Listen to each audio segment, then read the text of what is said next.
راس مال الاهلي بيتعاقد مع امام عاشور لمده 5 سنين تقريبا او 4 سنين. مش دي الفكره.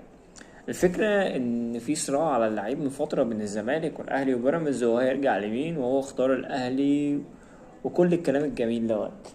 لكن محدش فكر ان هو جاي من الاحتراف في ميتلاند وكان في التوب فورم بتاعه ولعب اكتر من ماتش. كان مفيش اجمل ولا احسن من كده.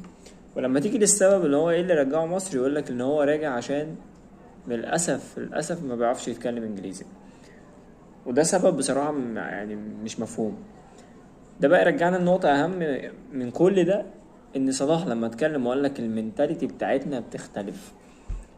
يعني انت واحد كويس جدا، ولو هتدور على فلوس فانت بتاخد 900 ألف دولار أو استرليني أو يورو أيا يكن الرقم بره، فمستحيل تاخده هنا. انت بتاخده في السنة، مستحيل تاخده هنا. فانت بتفكر في ايه؟ دي مصيبة يا جدعان.